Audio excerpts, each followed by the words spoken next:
Welcome to the ACS Technical Advisory Board podcast series, where we talk all things tech including data, cyber, AI, blockchain, and Internet of Things. Meet your host, Dr. David Cook, Vice President of the Australian Computer Society's Technical Boards. David is a technology advocate dedicated to advances and progression of computing and human-computer interaction. In today's episode, David will be talking with ACS Blockchain committee member, Scott Waller. Join us as we discuss what is blockchain, why is it important, what are the emerging challenges in coming years, and what are the career pathways to a role in blockchain. Scott Waller is an active member of the Blockchain Technical Committee for the Australian Computer Society.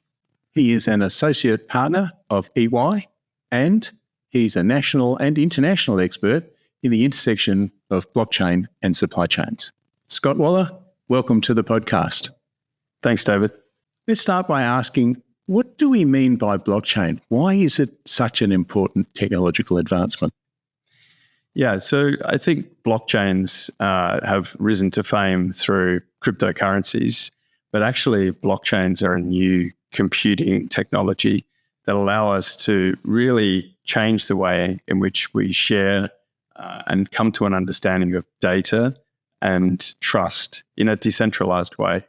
And so really, one of the key innovations that blockchain brings is the ability to be able to make statements of truth about certain facts and information without relying on another party.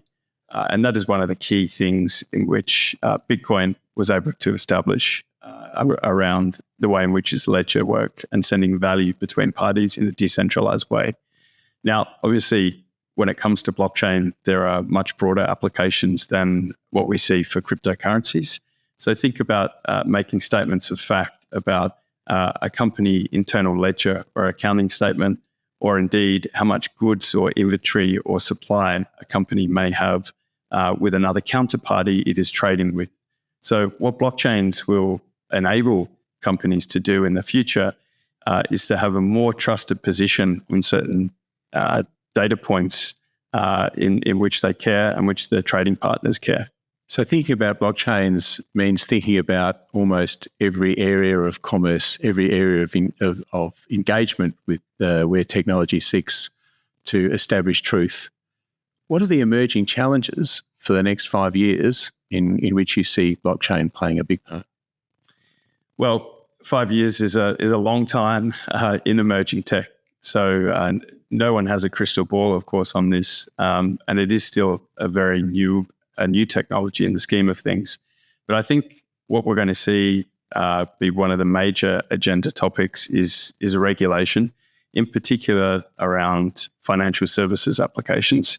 I think financial services has been the leader in terms of the industry that has really embraced the benefits of what blockchains can bring. And so regulation in that space is going to be important to really unlock probably what will be the first industry with mass adoption of this technology. I think, though, with that regulation in financial services, we're going to see adoption in other industries for non-financial services use cases. And there, I think, one of the areas where there's particular headwind at the moment is really the user experience and the understanding of the technology. So blockchains don't have a great reputation when it comes to usability. Managing private keys and understanding cryptographic hashes and consensus mechanisms are very technical concepts. And so I think over the next 5 years, we'll start to see an abstraction where this technology gets pushed as to really what it is, which is more of a protocol layer that works in the background. And there'll be big improvements in the user experience later. That's going to be really important. And then lastly, I think skills. And we see that particularly in Australia, relevant for our members, is we need a lot more people to understand this technology in the way that they're architecting solutions to really make the most of this decentralized, trusted data architecture that's possible. You touched on skills there, and I'm really fascinated to hear from you about whether or not you think the current pathways, I mean, people going and doing a degree in computer science or whatever, is adequate preparation, or whether there's room for some more nuanced understanding of the way in which blockchain plays a part in all of this? Is there room to change the way in which we develop those skills in the Australian sector? Yeah, absolutely. I think we do need a more nuanced approach to the way in which we are training and educating our graduates as they're coming through in some of these emerging technologies. I think over the last 4 or 5 years, there has been an improvement in that space, with universities coming to market with postgraduate courses which can be done on top of undergraduates to uplift in that specialist knowledge. But I think the missing ingredient a lot of the time is actually comes through learning through doing. And in the current Australian landscape, there are very few companies out there who are actually using this technology. And so whilst one can academically study it, the true innovation and product enhancements are going to come through businesses who are actually embracing and adopting this. So we are seeing a lot of Australian candidates working on global projects with remote working, and that's certainly been a table stake of the blockchain scene from day one. Really is a borderless economy when it comes to working opportunities. But what we'd like to see a lot more of is local businesses actually taking on people and training up in these skills through opportunities for innovation in corporate Australia. So you mentioned that there is a sort of a lack of understanding about blockchain. Perhaps it's misunderstood in some cases, and from a technical perspective. If you talk to individuals in the street, they probably would say that there's a lack of trust because somehow they'll associate blockchain with the deficit side of the Bitcoin conversation, and it's all about, sounds like gambling, which sounds counterintuitive when you're talking about blockchain being about trust. So, and yet, from a corporate Australia perspective, there's a different side of that. It's much more of a technical conversation, isn't it, about that? What is it more that we need to try and get a larger number of people to develop these skill sets, or is it about coming up with a handful of specialist people that drive this need to understand blockchain? Look, I think it's probably a combination of both. Over time, I think we need to grow the broad pools of people who understand this technology. I think the reality, like any new emerging technology, it's going to start with a core nucleus of experts. And they're going to be the ones who drive forward the business model innovation aspects of how this technology can be used. We have seen also from a government standpoint, the government try to grease the wheels and lead the way with innovation. There was a supply chain roadmap, for instance, that was positioned around how the Australian economy could benefit from using this technology to enhance certain claims around Australian produce and supply chain. We've also seen the government back certain initiatives like a tax rebate efficiency project, which look to use blockchain to help streamline excise tax in the alcohol industry. So I think there's some good use cases out there where we can all imagine where this trustless technology could, in theory, benefit a lot of our business processes, but we're yet to see something really adopted at scale outside of financial services. And so that's really, I think we need a few of those use cases to really hit the market, to give people, technology leaders, confidence that this isn't just something which is a sandbox technology which can be played around with on the fringes, but that can actually truly transform our business process. And unfortunately, we're still yet to see that killer use case in corporate Australia. So you're well placed to understand. I mean, you were working, in fact, I think, with government before, a few years ago, in terms of developing that blockchain national roadmap, I think. And so is it that we need this next impetus to come from government, or is this an industry-based? Where does it have to come from to make this emerge and to become something more prominent and more rigorously adopted?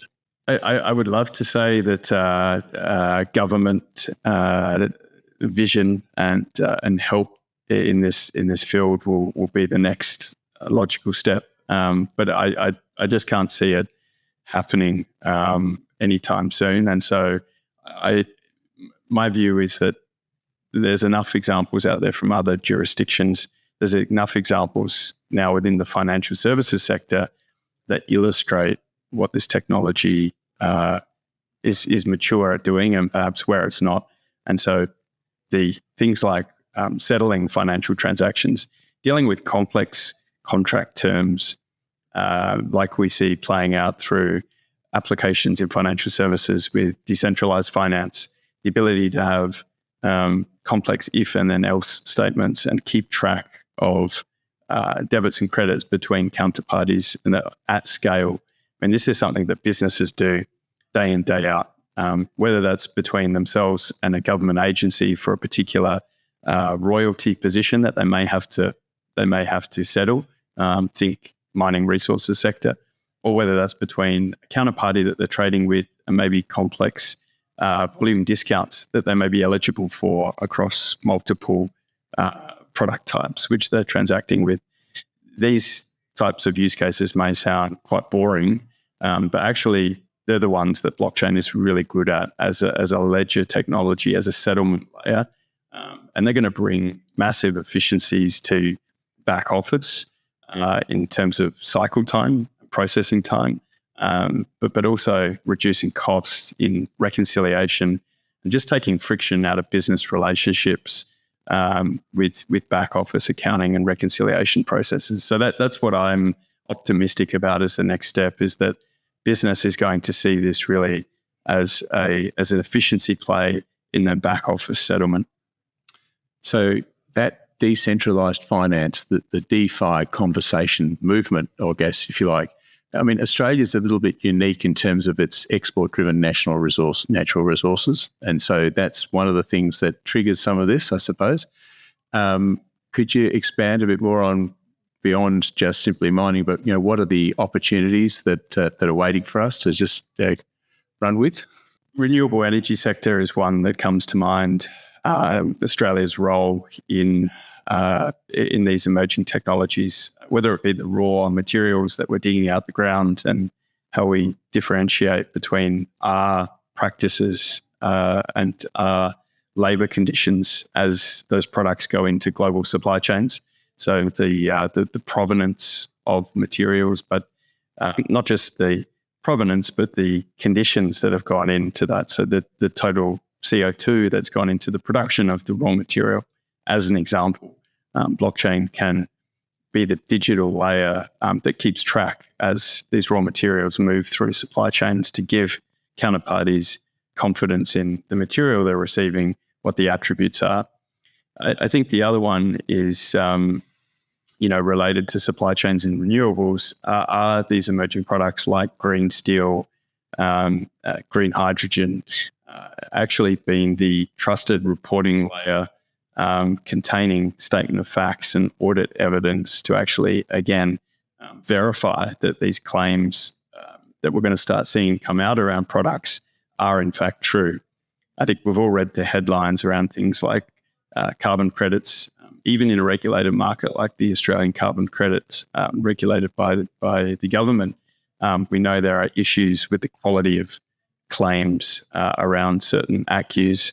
And so the ability to have, again, a digital audit layer which can be interrogated by third parties that records can be attached to, I think blockchains will have a real role to play in making sure that these claims are not built on a house of cards and they're actually auditable and verifiable throughout a supply chain. It's interesting listening to you talk about that differentiation. Recently, of course, we had the significant change between nickel being sold from Australia and nickel from Indonesia at a very different price point, based on exactly the conditions you're describing. The challenges with provenance and the way in which it's taken out of the ground, and yet the market somehow seemed to revert back to, well, we'll just go for the cheapest. So I wonder whether, whilst the notions of blockchain are really well founded and we'd all agree with them in a hypothetical sense, whether the market is yet to actually put its money where your mouth is in terms of that. Yeah, absolutely. And I think there has been somewhat of a blind eye perhaps turned into some of the businesses downstream who haven't necessarily been held to account on where they're sourcing materials from, because it is just an impossible challenge with the systems and processes and consolidation hubs and the commingling of product that happens today. But I think this is the opportunity, right? When we have technologies like this, the excuse can be challenged. So with nickel, I think that's a great example of where the supply chains today have not adjusted to dictate or mandate from suppliers or downstream manufacturers who may be taking these raw materials to actually understand the attributes of the product going into the supply chain. We know a lot of companies do put value on this, and we have things like modern slavery, legislation and law, which dictates a certain level of due diligence that companies must go through. The question is today, how do systems really support accurate and quality claims or attestations? And a lot of the times, that doesn't really go to verifiable, auditable evidence that's captured. It's a lot more motherhood driven, a lot more policy statement driven rather than data driven. And so I think what blockchains will allow us to do in some of those industries is actually place a lot more pressure on the on the downstream manufacturers to have records of evidence around this. And so that may start to be priced in. I mean, we are seeing a bit of that in the European Union, who has very strict laws.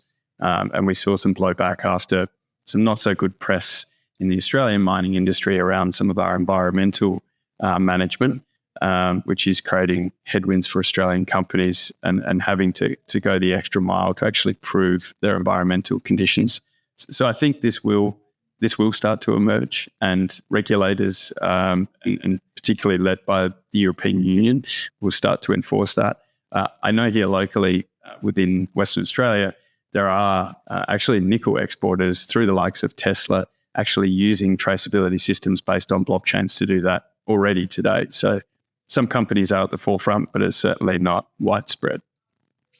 So I really think that it's important to understand the global perspective here, because if we look at some of the big ticket items, let's say the price of carbon and the way in which it's expressed across the globe, from nation to nation, country to country, we don't seem to form agreement on what that price is. And so we really need to have something, effectively a system to ground truth, to understand how we can move forward to coming up with that price. Surely blockchain's got to be a big part of that conversation. Yeah, absolutely. And if we look at where blockchain is most well known for in cryptocurrency examples, obviously that global market is a great example, right, of what blockchains can enable. We have a 24/7, 365 global market with crypto that runs and settles seamlessly in a distributed way. So I think there is a lot of optimism that we'll get this in other industries too. We are starting to see this start to come in for other financial products that are moving onto blockchains, such as real estate. You mentioned that carbon. We have seen quite a lot of innovation around shifting carbon credit unions to blockchains. With the benefit of those global markets, we know there's a lot of price arbitrage between different markets where some credits are quite cheap in some markets and fetch a premium in other markets. But then, unlike the fungibility of Bitcoin, where every Bitcoin is the same, we know in carbon markets, the quality of carbon credits are not the same. And so, the challenge there really comes down to standards and consistency and the so-called Oracle problem around how do you verify the trustworthiness of something from off-chain, a certain claim about a, say, carbon capture project. Are the claims verifiable, and have they been independently assessed, and how do you trust that claim on-chain at the point in which it's tokenized? So I think they're more the challenges around the global marketplace. We know the technology can work. We know it can run 24/7, 365 marketplaces and create liquidity. But do we trust what's actually been put on-chain in the first place? And what's the role of auditors and verifiers to actually verify that data as it comes on chain as part of a key trust mechanism. Scott Waller, thank you for your time today. Thanks, David. To find out more about how the ACS is powering Australia's technology brilliance, visit us at our website, Facebook or LinkedIn. Want to get involved with the ACS technical boards? Email us at tab@acs.org.au and tell us a bit about yourself. Join us for more thought leadership, ideas, and information through our other podcasts on the ACS YouTube, Facebook, or on LinkedIn.